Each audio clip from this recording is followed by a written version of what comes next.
Maar nou beweeg ons in die Bybel in. En die vraag is, en ons praat sommer nou daaroor,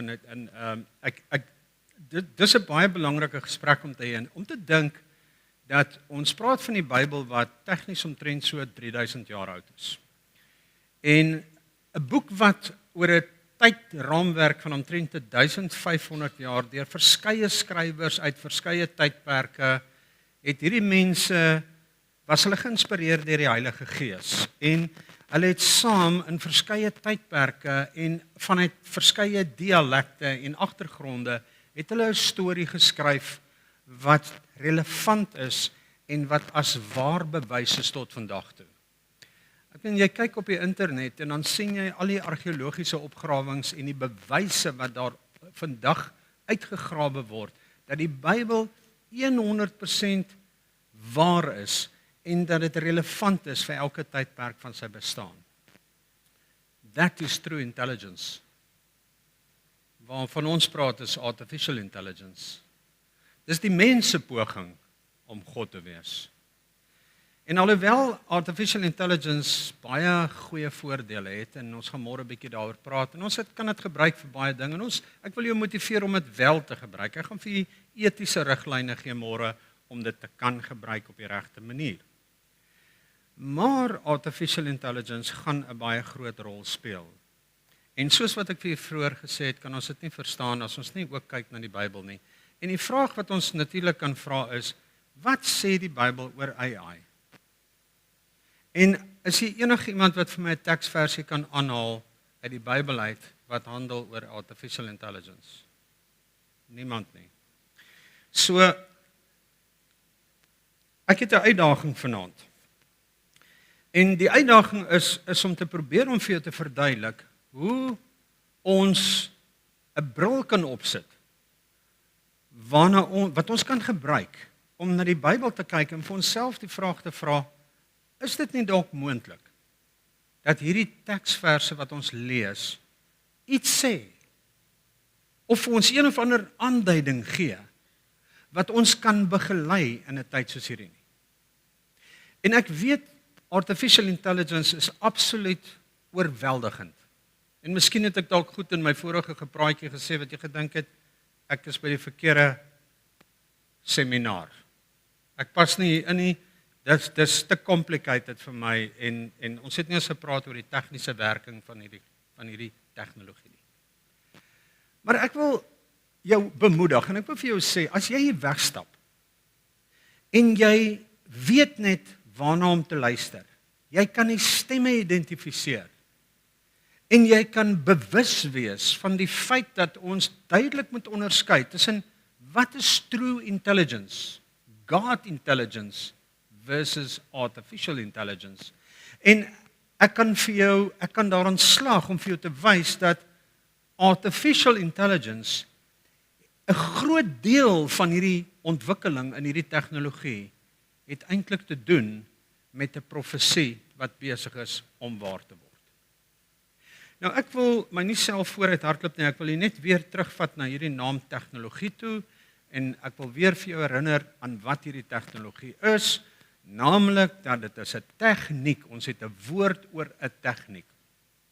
Techie, techni en logos. En streng gesproke vanuit 'n Christelike konteks moet ons kyk na tegnologie en ons moet vir onsself sê dat dis eintlik, moet ons dalk sê, dit is wat sê God oor die tegnieke wat ons gebruik om onsself te verbeter. Dra die tegnieke wat ons gebruik om ons eie vermoëns eksponensieel te vergroot en te versterk, God se goedkeuring weg of nie? En ek dink daardie vanuit my eie Christelike oortuiging is opgesluit binne in die einste woord tegnologie.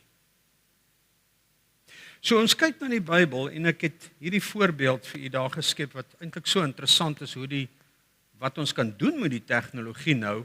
En dit is dat hierdie tegnologie, daar soos nou 'n mooi prentjie, jy het jou native biological limitations, jou beperkings, ons is maar net so sterk.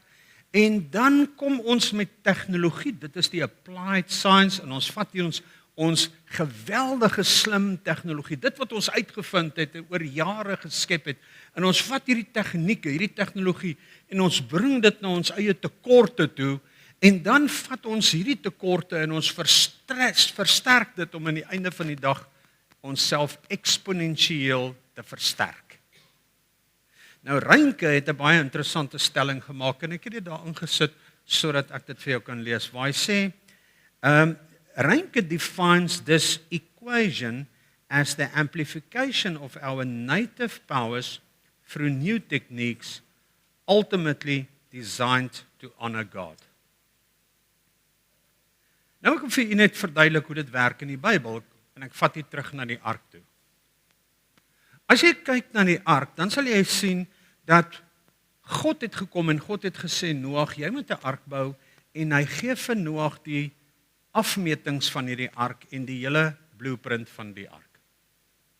En God het geweet dat Noag en sy familie eenvoudig net nie die vermoë het to outswim the flood nie. Mense, ons het die afgelope tyd gesien hoe sterk is water. En God het geweet dat die mens net nie die vermoë het om te kan staande bly teen hierdie geweldige krag nie. So wat doen hy? Hy gee vir Noag 'n blueprint. Hy gee vir hom 'n tegnologiese plan om sy beperkte kragte te vat en 'n ark te bou wat wel die vloed kan oorleef.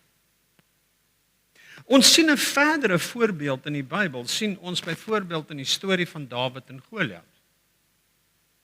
As ek die voorbeeld hier kan gebruik en ek sê, maar Dawid is absoluut te swak om teen hierdie Goliat te beklei. En wat doen Dawid? Hy kom en Saul wil vir hom wapenrusting en alles gee en hy sê, maar ek kan nie hierdie goed vat nie. Hy gaan staan volgens die Bybelverhaal voor Goliat en hy sê vir hom, jy kom na my toe met hierdie spiese en swaarde en al hierdie goeder, jou reuse mens kom na my toe, maar ek kom na jou toe in die naam van die Here. Het Dawid die krag en die vermoë gehad om teen Goliat te veg? Hy het 'n biologiese beperking gehad teen hierdie massiewe reus. So wat doen hy? Hy gebruik 'n slingervel.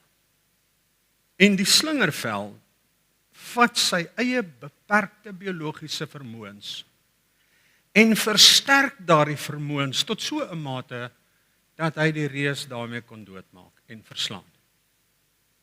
En wanneer jy na hierdie prentjie kyk, dan begin die gebruik van tegnologie nou so bietjie deursyfer, is dit nie?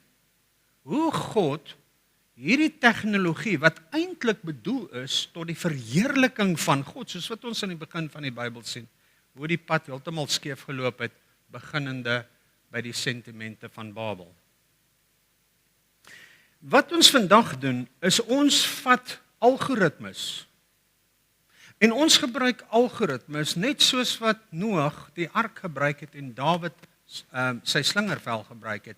En ons vat algoritmes en ons versterk ons eie beperkte vermoëns eksponensieel en ons gebruik goed soos algoritmes en tegnologie. En as ek praat van algoritmes, kom ek verduidelik vir u net op 'n eenvoudige manier, wat is 'n algoritme? Wie weet, kan ek net gou sien? Kan ek gou vra, is hier tannies wat al 'n koek gebak het? Chocoladekoek? Ek gaan vir julle my adres stuur. 'n Algoritme is soos 'n koekresep. Wanneer jy 'n koek bak, dan blaai jy na daardie resep toe in jou resepteboek en die resep sê vir jou, jy moet hierdie bestanddele bymekaar kry. En as jy die bestanddele bymekaar kry, dan moet jy die volgende sequence of events noukeurig volg. Sit die meel binne in die pot, gooi nou 'n knippie sout by, roer 2 eiers daarby, of wat ook al hierdie resep is. Ek is nou bang, want as ek nou 'n koekresep moet verduidelik, gaan ek myself in die moeilikheid inkry by van julle. Maar 'n algoritme is soos 'n koekresep. 'n Algoritme is 'n hele stel opdragte wat die rekenaar noukeurig moet volg om 'n sekere resultaat te kan kry. Slim algoritmes het die vermoë om hulle eie resultate te besluit, soos 'n agent, die pitbull waarvan ek u voorheen vertel het. En nou kyk ons na hierdie prentjie en ons sien dat wat doen die mens? Buitenbehalwe vir die bulldozers wat ons bou om paaie te maak of om gate met te grou of wat ook al ons gebruik, ons het vroeër jare mekaar met die vuis geslaan en toe besluit ons kom ons maak 'n swaard en as nee die ou kom nog te naby aan my, ek gaan 'n spies maak, ek moet hom gooi as hy daar ver is en toe besluit ek kom ons maak 'n geweer, ek kan nog verder 'n ou doodmaak. En ons het al hierdie tegnologie gebruik aan die een kant vir die goed en aan die ander kant vir die kwaad. So ek wil hê jy moet verstaan wat hierdie tegnologie is en hoe dit saamgestel is vanuit 'n Bybelperspektief. Nou die vraag wat ons probeer beantwoord oor hierdie volgende tydperk, môre en so en tot Sondag, is hoe kan ons die Bybel lees vanuit 'n tegnologie oogpunt uit?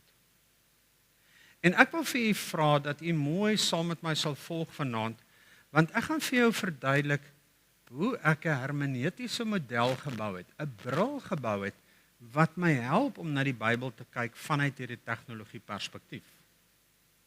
En ek gaan vir jou wys hoe ek gebruik het, want ek wil nie Sondag profesie soos Esegiel en Openbaring 9 en miskien dalk as die Here ons toelaat en tyd laat ons toe om Openbaring 13 te bespreek met die dier en so aan.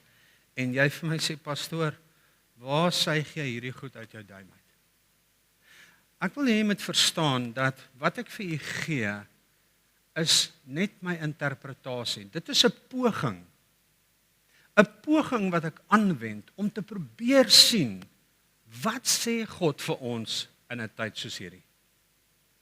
En my gebed is dat jy nie gaan wegloop 'n AI expert nie, want niemand van ons is nie.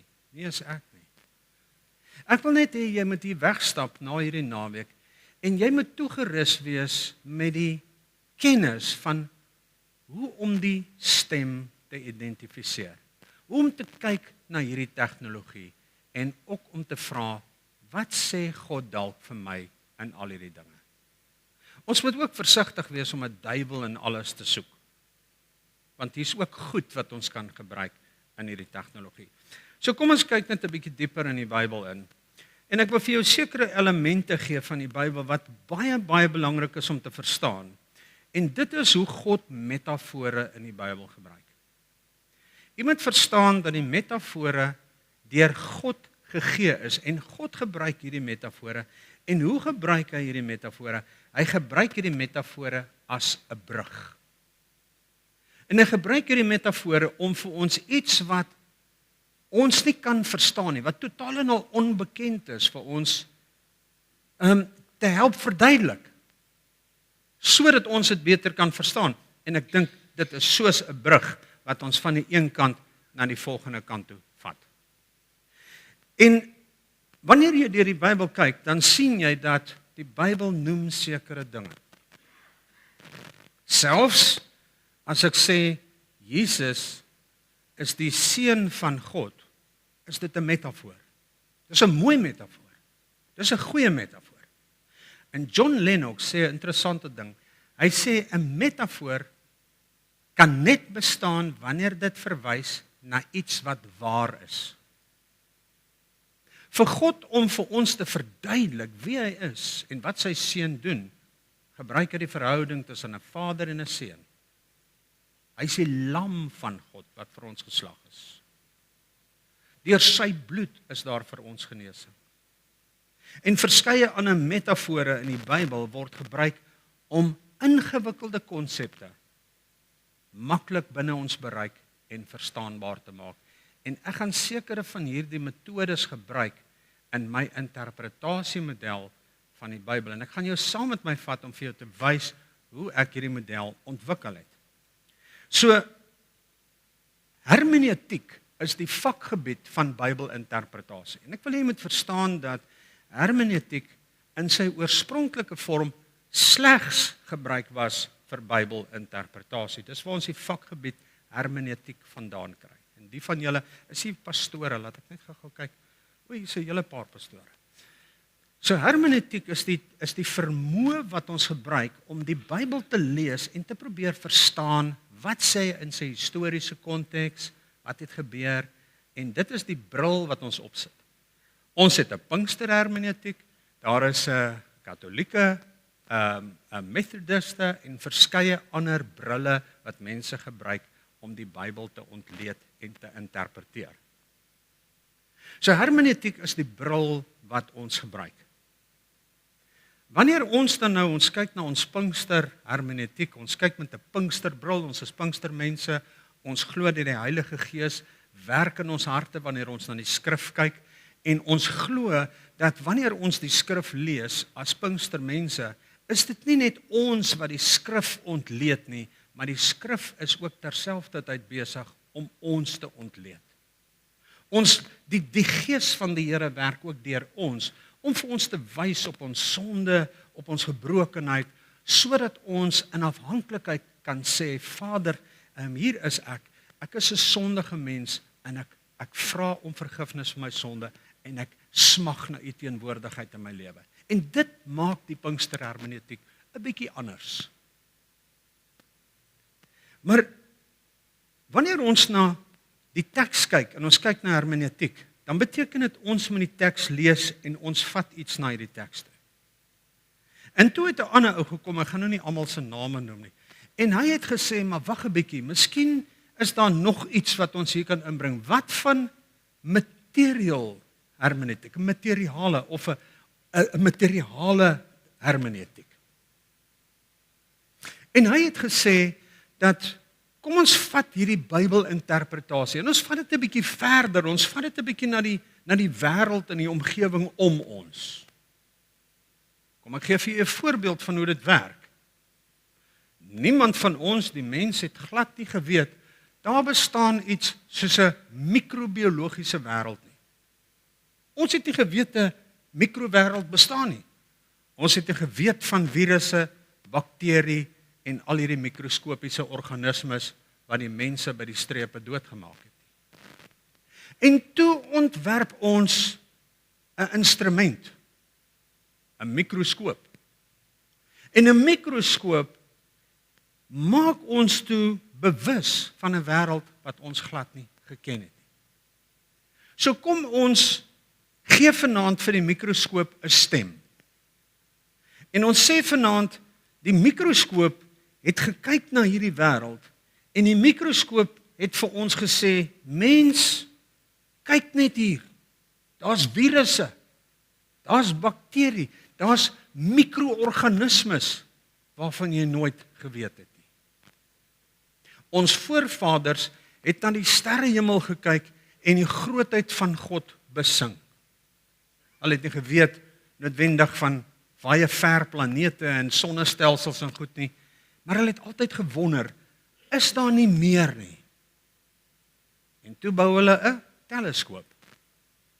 En die teleskoop vertel hulle toe van 'n wêreld so ver, so verbuisterend, so groot.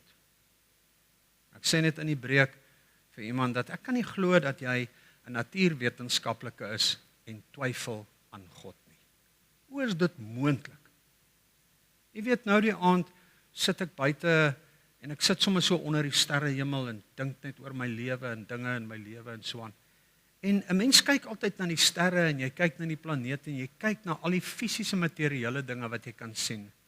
Maar die Here sê vir my, Etienne, kyk net na die magtige leë spasie. God het die ruimte geskep waarin die sterre kan skyn. Die ruimte waarin die maan kan glinster, die son kan sy hitte kan gee vir ons. Die aarde wat in perfekte balans is waarop ons kan lewe. Hoe groot is God? En 'n teleskoop het vir ons daardie wêreld openbaar. So dit maak sin dat material hermeneutiek deur die gebruik van instrumente en allerlei dinge iets vir ons kan vertel van 'n wêreld wat eens op 'n tyd heeltemal onbekend was vir ons. En hierdie was hermeneutiek was op die meestal toegepas binne in die wetenskappe.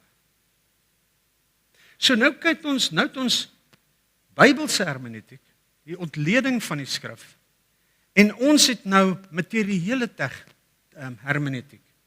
En ja, hierdie tegnologie het ons in staat gemaak, maar ons moes nog steeds die interpretasiewerk doen. Die teleskoop kon vir ons iets wys. Die rekenaar kan vir my inligting openbaar van 'n teksvers of wat ook al, maar ek moet dit nog steeds lees en interpreteer. Hoe dit werk is dat ons nou, laat ek net gou verder verduidelik, en dan gaan ons na masjien hermeneutiek toe.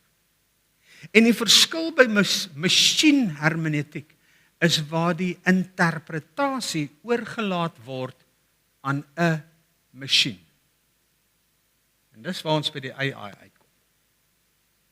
Nou ek wil hê jy moet hierdie traject van interpretasie verstaan, want dis 'n klomp baie ingewikkelde konsepte wat ek probeer bymekaar bring om vir jou net iets te verduidelik, want wat ek gaan doen is ek het na hierdie modelle gekyk en gevra, kan ons nie miskien dalk 'n stem gee aan tegnologie? En dalk na tegnologie kyk net soos wat ons na 'n mikroskoop of 'n teleskoop kyk en na die mens toe draai en vra, waarmee is ons besig? En miskien kan ons hierdie selfde interpretasiemodel dan na die Bybel toe draai en sê dat indien ek deur 'n tegnologiebril lees, is dit moontlik dat die Bybel iets sê oor artificial intelligence? Ons het byvoorbeeld material hermeneutiek gebruik wanneer ons kyk na die jaarringe van 'n boom. Dis presies dieselfde beginsel. Ons lees nie 'n teks nie, ons kyk na die jaarringe van 'n boom en ons sien dat hierdie boom is min of meer soveel jaar oud. En weet julle, ons kan selfs kyk, wanneer het hy gebrand, hoe swaar het hy gekry en dis meer. So 'n rukkie terug, toe doen ek die Oud-Nikwa staproete. En op hierdie staproete kom ek op 'n boom af wat afgesny is. Ek neem aan hy het seker maar oor die paadjie gewaai of iets, want hulle het hom afgesaag met 'n kettingsaag en daar lê hierdie stomp mooi glad afgesny. En ek kyk na hierdie afgesnyde boom en die jaarringe binne hom. En weet jy, elke keer wanneer daar 'n veldbrand was, wanneer daar 'n droogte was, het die kleur en die afstand van die ringe verskil. Wanneer die boom gebrand was en deur die moeilike tye van die lewe gegaan het, dan was daar 'n spikswart ring soos wat hy gebrand het in daardie jaar. En wanneer jy na die ringe kyk van die boom, dan sien jy in my wêreld, hierdie boom was in sy lewe deur 'n paar veldbrande. En ek dink aan my eie lewe. Jy sien, wanneer ek kyk na daai materiële ding, vertel dit 'n storie. So, ons doen dieselfde wanneer ons kyk na lae van die grond of rotsformasies, wanneer ons opgrawings doen. Jy sien, want nou is ons in staat om ook 'n stem te gee aan die potskerwe en die goed wat ons in Israel of op ander plekke opgrawe. Dis nie net nou meer 'n geval waar ons na die Bybel kyk en die Bybel interpreteer en dan die Bybel gebruik as die bril waarna ons na hierdie potskerwe en na hierdie opgrawings kyk nie. Nee, ons kan nou hierdie hele storie omdraai. Ons kan nou ook na die potskerwe kyk en na die opgrawings kyk en sê, wow, hierdie goed vertel ook 'n storie en ons kan dit vergelyk met Bybelse verhale en ewe skielik word hierdie prentjie vir ons net ongelooflik mooi.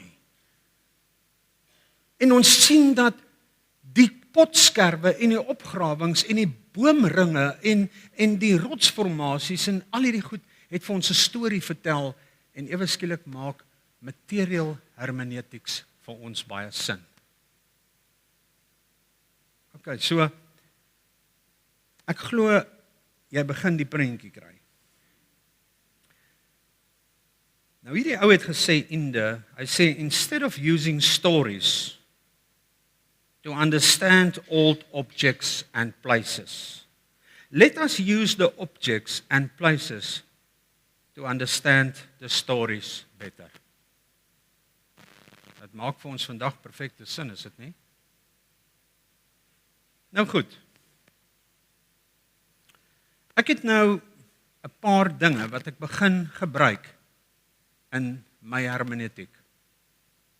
Ek weet wat tegnologie is. dat tegnologie die versterking is van my eie biologiese tekortkominge. Hoopelik vanuit 'n Christelike perspektief, wat sê God oor hoe ek die tegnieke gebruik om myself te verbeter of te versterk. En dan het ek 'n tweede element, en ek het vir jou gesê, metafore is so kragtig. Ek gaan vir jou voorbeelde nog gee van dit.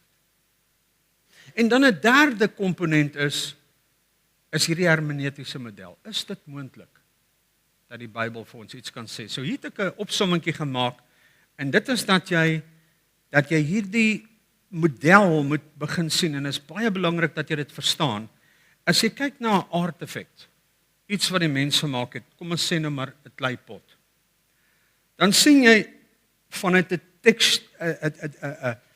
textual oogpunt, 'n Bybelse oogpunt, sien jy dat daar's iets geskryf oor dit. Daar's iets geskryf oor die mens, oor sy storie en dis meer. As jy dit kyk vanuit 'n materiële oogpunt uit, en ons kyk nou net na artefakt, dan kyk ons na die natuurlike wêreld, ons kyk na die boomringe, ons kyk na die rotsformasies, en ons kyk na ons opgrawings wat ons ontdek het, en ons gebruik dit om vir ons iets te sê oor die artefakt. En dan is daar machine learning, en dit is 'n digitale output en input situasie. Die instrument wat gebruik word in die eerste ene is die menslike kognisie. Ons vermoë om dinge te ontleed en na te kyk en te ontwikkel en so. En dan sien ons by material technology of interpretasie gebruik ons tools, ons mikroskope en ons teleskope om is die instrument wat ons gebruik om die materiële wêreld te ontleed, en dan by machine learning gebruik ons geprogrammeerde algoritmes, daai koekresepte. Die doelwit is om by textual learning is om goed te verstaan en dieselfde is maar met die material learning is to understand the physical history, om dit op te grawe en dit te leer ken, en dan met AI of met machine learning, understanding agency and the future. Nou ek het 'n prentjie hierso saam wat die ding geskep het. Dit is eintlik so mooi hoe dit bymekaar gesit het. En ek het 'n hermeneutiese model, en dit is daai GPTH, en dit staan vir Generative Pentecostal Technetics, 'n technology hermeneutic. Want ek wil graag vanuit 'n Pinkster oogpunt uit na hierdie goed kyk, nie sommer van enige oogpunt af nie. Ek wil hê die Heilige Gees se inspirasie moet deel wees van dit. Ek wil nie gevolgtrekkings maak nie. Ek plaas myself eerder in 'n posisie waar ek dalk verkeerd mag wees en oop ook is vir verandering en voorstelle en dies meer. So hierdie model stel basies nou 'n paar dinge bymekaar. Die eerste een, dit gebruik die material en machine hermeneutiek. Dis ons lens. En dan amplified technology. Met ander woorde, ons kyk na die tegnologie en ons kyk na metafore. Nou het ons 3 belangrike dinge wat ons gaan gebruik, en ons gaan dit nou saam sit. Ek gaan nou vir jou wys. Ons het metafore in die Bybel. Ons weet wat dit beteken, wat tegnologie beteken, en ons het 'n sekere hermeneutasie, 'n interpretasiemodel, 'n materiële of 'n digitale interpretasiemodel. Ons kyk ook nou na materiële goed as 'n lens. Ons gebruik hierdie goed as 'n lens. En dit lyk min of meer soos volg. Moenie dat die prentjie u heeltemal intimideer nie. So ons sê nou goed, ons realiteit moet iets sê vir ons. Ons gee vir ons realiteit 'n stem, en ons kyk na ons fisiese wêreld, en ons wil hê hierdie wêreld moet ook vir ons iets sê. Ons moet luister na hierdie stem ook. Die tweede is dat ons kyk na ons amplifier. Nou as ek praat van die amplifier, onthou ek het gesê tegnologie is ons amplifier. En wanneer dit kom by artificial intelligence, is algoritmes daardie amplifier. OK? Vir Dawid was dit 'n slingervel, en vir Noag was dit 'n ark. Vir die moderne mens is dit baie ingewikkelde algoritmes, daardie koekresepte. En dit is dis die versterkingselement. En dan kyk ons na die brug wat ons vat van die onbekende na die bekende. Want onthou, Wanneer ons die Bybel lees en ons lees Openbaring 9, byvoorbeeld die 5de trompet, en ons lees van springkane wat snaaks lyk, wat uit die put uitkom, mense pynig en dis meer, of ons lees van die dier in Openbaring 13, of ons kyk na Jesegiel 1 en Jesegiel sê maar ek sien 'n ding, hy het 'n klomp wiele, hy het wiele met oogies in en dit lyk omtrent soos 'n ruimteskip. Ek is net bang die Amerikaners laat een of ander video vry wat ook iets soos dit lyk, mens weet nooit. Maar nou kyk ons na al hierdie elemente, metafore, die fisiese wêreld, ons algoritmes en dinge, en ons kyk na die vermoë wat ons het om onsself te versterk, en ons vra vir onsself, goed, hier is ons plan. En nou gaan ons na die skrif toe draai. En wanneer ons kyk na hierdie ontwikkeling van tegnologie, en waarheen dit op pad is, en wat daarmee gebeur, dan begin ons die vraag vra, hoe lyk ons, wanneer ons so deur hierdie lens na onsself kyk? Wat is die mens dat u aan hom dink? Maar wat is die mens en hoe dink hy aan homself? Is ook 'n vraag wat ons seker moet vra. Soos artificial intelligence ontwikkel, forceer dit ons om ook na onsself te kyk en om vir ons vra, wat is die mens? Wie is die mens? Ons is besig om artificial intelligence te bou. Ons is besig om ons eie afbeelding, ons eie artefak te bou. Terwyl God die ware intelligence vir ons gemaak het tot eer en tot verheerliking van sy naam. So wat beteken dit om 'n mens te wees? Wat beteken dit om agency te hê, om die vermoë te gee om te besef ek is mens. Ek kan in 'n spieël staan en kyk na myself en ek kan vir myself sê ek is ek. Op daardie noot wil ek tog net vir ietsie sê wat net ek voel die gees van die Here in my hart lê op die oomblik. U weet dat ek is een van God se name. Onthou julle dat toe God 'n opdrag gegee het en vir Moses gesê het, gaan terug na Egipte toe en gaan haal my mense. Toe sê Moses vir God, maar wat moet ek nou vir hulle sê? Wie stuur my? En onthou julle wat was God se antwoord? Ek is wat ek is, stuur jou. Die feit dat ek en jy kan sê, ek is mens. Ek is Etienne.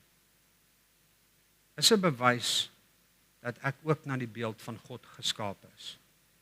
En daarom moet jy baie versigtig wees dat jy miskien dalk jouself afbreek en dinge sê soos ek is 'n mislukking. Ek is 'n alkoholus. Ek is 'n verslaafde. Ek is dit, ek is dat. Want wat doen jy wanneer jy dit sê? Jy breek die beeld van God in jou af. Dis wat jy doen. So wanneer ons kyk na hierdie tegnologie, dan kyk ons na onsself in 'n spieël en ons vra, wie is ek? En wanneer daai beeld verwar word met die demoniese imprint van die duiwel, is dit baie moeilik om te weet wie jy is en wat die doel van jou skepping, van jou skepper is. So artificial intelligence gee vir ons nou 'n nuwe lens om na die Bybel te kyk. En ek wil hê hier moet jy baie mooi verstaan, want ek wil nie hê jy moet die idee kry dat ek hier sê, as ek sê AI is ons lens, wil ek nie hê jy moet die idee kry dat ek bedoel daarmee dat jy kan 'n Bybelversie nou invoeg en vra dat die AI die Bybel interpreteer. Dit is baie goed met dit en dit doen baie goeie interpretasie in sekere opsigte, nie altyd nie. Want onthou, baie van hierdie AI hallusineer, kry 'n klomp inligting wat dalk heeltemal irrelevant is tot die skrif en dit gee nie vir jou die ware konteks van daardie gedeelte doen nie. So ou moet versigtig wees wanneer jy net alles vat wat die AI vir jou opdis. Maar ek wil nie hê jy moet vanaand, wanneer ek vir jou sê AI is die lens nie. Wil ek nie hê jy moet die idee kry dat ek voer 'n teksvers in en ek vra vir die AI openbaar nou vir my wat dit hier sê nie. Dis glad nie wat ek hier bedoel nie. Ek wil hê jy moet kyk na die hele natuur van artificial intelligence. Die hele doelwit agter die ontwikkeling van hierdie tegnologie. En ek wil hê jy moet dit kyk in die konteks van die ark en die slingervel versus Babel. En dan moet jy kyk na hierdie AI. Kyk na die groter prentjie. Kyk na die impak. Wat se invloed het dit? En dan gaan ons na die Bybel toe draai en ons gaan vra, Here, met al hierdie dinge in gedagte, met hierdie realiteite in gedagte, waarheen is ons op pad met hierdie? Wat wil ons bereik met hierdie God AI? Wat wil ons bereik? Dan kan ek vir julle sê, die mens is besig om sy eie God te bou. Ek wil vanaand net hierdie praatjie hier stop en ek wil dit afsluit met die volgende. Ek wil vir julle sê dat van die begin af, van die begin van die mens ontstaan, het die mens artefacts, kunswerke gemaak uit klei, boomstompe en hout en modder en later uit staal uit. En elke keer wanneer hy hierdie goed gemaak het, het hy voor dit neergebuig en dit aanbid. Sy eie kunswerke, die Bybel is vol voorbeelde daarvan. Die mens het sy eie maaksels aanbid as 'n God. En hy het 'n begeerte gehad, 'n diep begeerte om lewe te gee aan hierdie goed. Later het hy dit aangetrek. Hulle het musiek gemaak, dansies uitgevoer, kos neergesit, krale om hulle gehang en allerlei dinge gedoen om hulle artefacts lewe te gee. Dis reg deur die mens se jeugenis sy diepste begeerte. In Openbaring 13 vers 14 kry die mens dit reg. Hy bou sy laaste artefact en hy gee vir dit lewe en dan vernietig dit hom. Maar daardie storie vertel ek vir julle Sondag.